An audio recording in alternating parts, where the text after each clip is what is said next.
Hello दोस्तों, मेरा नाम है आरवी। आज इस वीडियो के अंदर मैं आप सभी के लिए लेकर आया हूँ दो बहुत ही ज़्यादा बढ़िया मोबाइल्स रेडमी और सैमसंग की तरफ से। तो इस वीडियो में मैं इन दोनों मोबाइल्स में कंपैरिजन करके आपको बताऊंगा इन दोनों में क्या क्या कमियां हैं, क्या क्या अच्छाइयां हैं और आपको इन दोनों में से कौन सा लेना चाहिए। तो अगर आप एक मोबाइल खरीदने की सोच रहे हैं तो वीडियो को आप एंड तक देखते रहिएगा। एक है रेडमी का Note 9 Pro Max जो आपको मिलता है 18,000 में, और सैमसंग का M31 ये आपको इससे 1,000 सस्ता मिल जाएगा 17,000 में। चलिए देखते हैं 17,000 में सैमसंग के साथ क्या क्या दिया गया है। तो जैसे आप अनबॉक्स करते हैं आपको सबसे पहले रखा हुआ मिलता है कि मिनी बॉक्स ऊपर की तरफ, जिसमें पीछे लगा हुआ है एक सिम इजेक्टर टूल। अंदर मिल जाते हैं कुछ यूज़र मैनुअल, लेकिन एक कमी यह है इसके साथ आपको कवर नहीं दिया गया। कवर आपको अलग से ही खरीदना पड़ेगा। मोबाइल का डिटेल लुक हम अभी देखेंगे, उससे पहले देख लेते हैं बॉक्स के अंदर आपको रखी हुई मिलती है डेटा केबल। इसकी क्वालिटी आपको बहुत ज़्यादा अच्छी मिल जाती है और लेंथ इसकी नॉर्मल है। अगर और ज़्यादा अच्छी लेंथ होती तो काफ़ी अच्छा रहता। बाकी दोस्तों इसके साथ आपको ये टाइप सी केबल दी गई है। इसके बाद आपको आखिर में रखा हुआ मिल जाता है ये वाइट कलर में चार्जर, जिसकी बिल्ड क्वालिटी भी बहुत ज़्यादा अच्छी है। अब इस मोबाइल में आपको फास्ट चार्जिंग का सपोर्ट दिया गया है। इसी के साथ 15 वाट का फास्ट चार्जर मिलता है आपको मोबाइल के साथ। रेट के हिसाब से देखा जाए तो इस चीज़ में मुझे ये मोबाइल नॉर्मल लगा, क्योंकि यही 15 वाट का फास्ट चार्जर आपको सैमसंग के M10s के साथ भी देखने को मिल जाता है, जिसकी कीमत सिर्फ 8-9 हज़ार के आसपास है। तो अगर ज़्यादा बेटर चार्जर होता तो काफ़ी अच्छा रहता। चलिए देखते हैं अगर आप 1,000 और ज़्यादा खर्च करते हैं रेडमी के Note 9 Pro Max पे तो उसके साथ क्या क्या दिया गया है। तो जैसे आप अनबॉक्स करते हैं इसके अंदर भी आपको सबसे पहले रखा हुआ मिलता है एक मिनी बॉक्स, जिसमें लगा हुआ है एक सिम इजेक्टर टूल। इसके बाद आपको अंदर की तरफ रखे हुए मिल जाते हैं कुछ यूज़र मैनुअल। एक दिया गया है कवर, जिसकी क्वालिटी नॉर्मल है, बाकी कवर इसके साथ मिल जाता है। मोबाइल का डिटेल लुक हम अभी देखेंगे, उससे पहले देख लेते हैं बॉक्स के अंदर आपको रखी हुई मिलती है ये डेटा केबल। इसकी भी क्वालिटी काफ़ी ज़्यादा अच्छी है, लेकिन इसकी लेंथ आपको और थोड़ी बेटर मिल जाती है सैमसंग के M31 की केबल से। और इसके साथ भी आपको टाइप सी केबल दी गई है, तो डेटा केबल थोड़ी सी और ज़्यादा अच्छी है रेडमी के Note 9 Pro Max के साथ। इसके बाद आपको आखिर में रखा हुआ मिलता है ये वाइट कलर में चार्जर, जिसकी बिल्ड क्वालिटी काफ़ी अच्छी है। अब इस मोबाइल में आपको फास्ट चार्जिंग का सपोर्ट दिया गया है, लेकिन इसके साथ जो आपको फास्ट चार्जर मिलता है वो मिलता है 33 वाट का। सैमसंग के साथ 15 वाट का, इसके साथ 33 वाट का। तो ज़्यादा अच्छा फास्ट चार्जर आपको मिलता है Note 9 Pro Max के साथ। रेट के हिसाब से देखा जाए तो बॉक्स के जो कंटेंट्स हैं वो आपको Note 9 Pro Max के साथ ही ज़्यादा अच्छे मिलता है सैमसंग के कंपेरिजन में। चलिए बात कर लेते हैं डिज़ाइन के बारे में। तो दोस्तों इन दोनों मोबाइल्स में आपको डिज़ाइन बहुत ज़्यादा ग्लॉसी मिलता है। आप देख सकते हैं लाइट की रिफ्लेक्शन दोनों मोबाइल्स के बैक पैनल पे काफ़ी ज़्यादा अच्छी लग रही है, लेकिन सैमसंग में आपको प्लास्टिक के टाइप का डिज़ाइन दिया गया है, तो इस मोबाइल में आपको स्क्रैचेस की प्रॉब्लम काफ़ी ज़्यादा देखने को मिलती है। लेकिन दूसरी तरफ Note 9 Pro Max के अंदर आपको ग्लास लुक मिलता है गोरिल्ला ग्लास की प्रोटेक्शन के साथ। तो इसके अंदर आपको डिज़ाइन की जो क्वालिटी है वो ज़्यादा अच्छी दी गई है सैमसंग के M31 से। बात करें दोस्तों कैमरे के बारे में, तो सैमसंग में आपको पीछे की तरफ 4 कैमरे दिए गए हैं, जिसमें पहला कैमरा है 64 मेगापिक्सल का, दूसरा 8 मेगापिक्सल का, और बाकी के 2 कैमरे मिलते हैं 5-5 मेगापिक्सल के। इसका फ्रंट कैमरा है 32 मेगापिक्सल का। दोस्तों कैमरे की परफॉर्मेंस आपको सैमसंग के M31 में बहुत ज़्यादा अच्छी मिल जाती है। कैमरे को लेकर ये मोबाइल काफ़ी ज़्यादा अच्छा है, और फिंगरप्रिंट स्कैनर आपको बैक पैनल पे दिया गया है। वहीं दूसरी तरफ रेडमी के Note 9 Pro Max के अंदर आपको पीछे की तरफ 4 कैमरे दिए गए हैं, जिसमें पहला कैमरा है 64 मेगापिक्सल का, दूसरा 8, तीसरा 5 और चौथा 2 मेगापिक्सल का। इसका भी फ्रंट कैमरा 32 मेगापिक्सल का है। कैमरे की परफॉर्मेंस आपको Note 9 Pro Max के अंदर भी बहुत ज़्यादा अच्छी मिल जाती है। कैमरे में दोनों ही मोबाइल्स बहुत ज़्यादा अच्छे हैं, फिर भी इन दोनों मोबाइल्स में आपको ज़्यादा बढ़िया कैमरा मिल जाता है रेडमी के Note 9 Pro Max का। अगर आपको कैमरे की वजह से ही मोबाइल लेना है तो उस लेवल की परफॉर्मेंस आपको Note 9 Pro Max में देखने को मिल जाती है। बाकी दोस्तों फिंगरप्रिंट स्कैनर आपको Note 9 Pro Max में बैक पैनल पे नहीं दिया गया सैमसंग की तरह।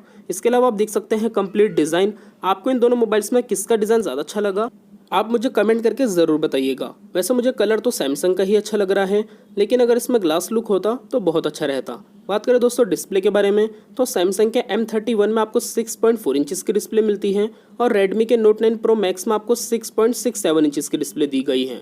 तो डिस्प्ले साइज़ में Note 9 Pro Max ज़्यादा अच्छा है, लेकिन डिस्प्ले की क्वालिटी में बहुत ज़्यादा फ़र्क है। सैमसंग में सुपर एमोलेड डिस्प्ले है और Note 9 Pro Max में IPS डिस्प्ले दी गई है। अब डिस्प्ले की क्वालिटी में कितना फ़र्क है मैं आपको करीब से दिखा देता हूँ। अब रेडमी के Note 9 Pro Max में आप ऐसे राइट साइड पे स्वाइप करेंगे आपको सारी एप्लीकेशंस मिल जाती हैं। इसमें आपको होम स्क्रीन पे ही सारी ऐप्स दी गई हैं, और सैमसंग में आप ऐसे ऊपर और नीचे की तरफ स्वाइप करेंगे आपको सारी एप्लीकेशंस मिल जाती हैं। दोस्तों इन दोनों मोबाइल्स में यूजर इंटरफेस आपको सैमसंग में ही ज़्यादा अच्छा मिलता है। अंदर से यही मोबाइल ज़्यादा चलाने में अच्छा लगता है रेडमी के Note 9 Pro Max से।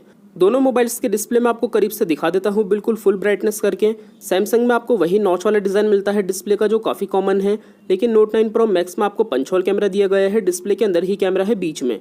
लेकिन दोस्तों अगर आप डिस्प्ले के कलर्स देखेंगे तो उसमें बिल्कुल भी कंपटीशन नहीं है। सैमसंग बहुत ज़्यादा अच्छा है रेडमी से। वैसे डिस्प्ले का जो डिज़ाइन है वो तो आपको ज़्यादा अच्छा मिलता है रेडमी के अंदर ही, एजिस बेजल्स भी इसके डिस्प्ले में ज़्यादा कम है। लेकिन डिस्प्ले के डिज़ाइन से ज़्यादा इंपॉर्टेंट होती है डिस्प्ले की क्वालिटी, जो आपको सैमसंग में ही ज़्यादा अच्छी दी गई है। तो डिस्प्ले के अंदर सैमसंग ज़्यादा बढ़िया है रेडमी के नोट 9 प्रो मैक्स से। लेफ्ट साइड से आप देखेंगे तो दोनों में सिम की ट्रे दी गई है।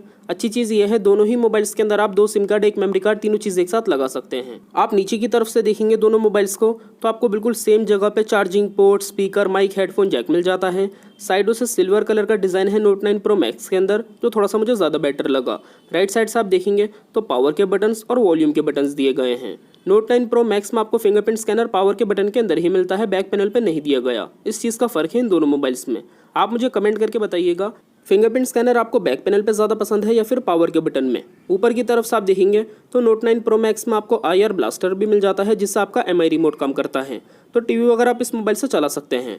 इसके अलावा दोस्तों दोनों ही मोबाइल्स में आपको दी गई है 6 GB की रैम, 128 GB की इंटरनल स्टोरेज। इस चीज़ में दोनों एक जैसे हैं, और 128 GB में से आपको सैमसंग में मिलती है 108 GB के आसपास, और रेडमी के नोट 9 प्रो मैक्स में 109 GB के आसपास। तो सिर्फ 1 GB का ही फ़र्क है। तो रेट के हिसाब से देखा जाए तो इस चीज़ में सैमसंग ही ज़्यादा अच्छा है। इसकी कीमत भी 1000 कम है, और रैम और स्टोरेज भी आपको रेडमी के नोट 9 प्रो मैक्स के बराबर मिल जाती है। बाकी दोस्तों दोनों ही मोबाइल्स में आपको एंड्रॉइड का बिल्कुल लेटेस्ट वर्जन दिया गया है, एंड्रॉइड 10। इस चीज़ में दोनों एक जैसे हैं। बात करें दोस्तों बैटरी के बारे में तो नोट 9 प्रो मैक्स के अंदर आपको बैटरी दी गई है 5020 mAh की, और सैमसंग के M31 में आपको बैटरी मिलती है 6000 mAh की। इन दोनों मोबाइल्स के अंदर आपको 1 दिन का बैटरी बैकअप आराम से मिल जाता है। बैटरी के अंदर दोनों मोबाइल्स काफ़ी अच्छे हैं, लेकिन ज़्यादा बढ़िया आपको मिलता है सैमसंग का M31 ही, क्योंकि इसके अंदर आपको सुपर एमोलेड डिस्प्ले दी गई है जो बैटरी कम कंज्यूम करती है, और बैटरी भी इसके अंदर आपको बहुत अच्छी मिल जाती है। तो बैटरी में सैमसंग ज़्यादा अच्छा है। बात करें दोस्तों प्रोसेसर के बारे में तो सैमसंग में दिया गया है एक्जीनोस का 9611 प्रोसेसर। नोट 9 प्रो मैक्स के अंदर आपको दिया गया है स्नैपड्रैगन 720G प्रोसेसर। इन दोनों मोबाइल्स के अंदर आपको प्रोसेसर तो वैसे बहुत अच्छे दिए गए हैं। अगर आप एक हैवी यूज़र हैं तो इन दोनों मोबाइल्स में आपको प्रॉब्लम नहीं आने वाली, लेकिन फिर भी इन दोनों मोबाइल्स के कंपैरिजन में आपको प्रोसेसर ज़्यादा अच्छा मिलता है नोट 9 प्रो मैक्स के अंदर ही। थोड़ी सी हैंग होने की दिक्कत आपको सैमसंग में ज़्यादा जल्दी देखने को मिल जाती है नोट 9 प्रो मैक्स के कंपैरिजन में। तो प्रोसेसर में नोट 9 प्रो मैक्स ही ज़्यादा अच्छा है। तो ये सारी खूबियाँ कमी आपको मिलती हैं इन दोनों मोबाइल्स में। चलिए बात कर लेते हैं सबसे मेन चीज़ आपको इन दोनों में से कौन से लेना चाहिए कौन से नहीं। तो दोस्तों सबसे पहले मैटर ये करता है कि जो आपकी मेन ज़रूरत की चीज़ है वो किस मोबाइल में ज़्यादा अच्छी है। तो देखिए अगर आपके लिए मैटर करती है मोबाइल की डिस्प्ले, आपको डिस्प्ले अच्छी चाहिए तो आप सैमसंग ही लीजिएगा, यही मोबाइल आपके लिए ज़्यादा अच्छा रहेगा। और अगर आपके लिए मैटर करती है मोबाइल की बैटरी तो भी आप सैमसंग लीजिएगा, यही मोबाइल आपके लिए ज़्यादा अच्छा रहेगा। इसके अलावा अगर आपके लिए मैटर करता है मोबाइल का यूज़र इंटरफेस तो अंदर से चलाने में यही मोबाइल ज़्यादा अच्छा लगता है, आप सैमसंग M31 ही लीजिएगा। इसके अलावा अगर आपको रैम और स्टोरेज अच्छी चाहिए तो आपको दोनों में बराबर मिलती है, और सैमसंग की कीमत इस चीज़ में 1000 कम है। तो रेट के हिसाब से देखा जाए तो इस चीज़ के लिए भी आप सैमसंग ही खरीदिएगा। लेकिन दोस्तों अगर आपके लिए मैटर करता है मोबाइल का कैमरा तो मैं आपसे कहूँगा आप नोट 9 प्रो मैक्स लीजिएगा, इसका कैमरा ज़्यादा अच्छा है। और अगर आपको डिज़ाइन अच्छा चाहिए तो उसकी क्वालिटी भी आपको नोट 9 प्रो मैक्स में ज़्यादा अच्छी मिलती है, आप नोट 9 प्रो मैक्स लीजिएगा। आखिर में दोस्तों अगर आपके लिए मैटर करता है मोबाइल का प्रोसेसर तो वो चीज़ भी आपको नोट 9 प्रो मैक्स में ज़्यादा अच्छी मिलती है, आप रेडमी नोट 9 प्रो मैक्स लीजिएगा। तो देखा जाए तो 4 चीज़ें आपको सैमसंग में अच्छी मिलती हैं और 3 चीज़ें नोट 9 प्रो मैक्स के अंदर। सैमसंग के अंदर आपको अच्छी डिस्प्ले मिलती है, दूसरा इसके अंदर आपको यूजर इंटरफेस अच्छा दिया गया है, तीसरा इसके अंदर आपको रैम और स्टोरेज अच्छी मिल जाती है, और चौथा इसके अंदर आपको बैटरी अच्छी दी गई है। रेडमी के नोट 9 प्रो मैक्स में आपको 3 खूबियाँ मिल जाती हैं, अच्छा कैमरा, अच्छा डिज़ाइन और अच्छा प्रोसेसर। मेरे लिए दोस्तों जो सैमसंग में खूबियाँ हैं यही खूबियाँ ज़्यादा मैटर करती हैं, अच्छी डिस्प्ले और यूज़र इंटरफेस, तो मुझे सैमसंग अच्छा लगा।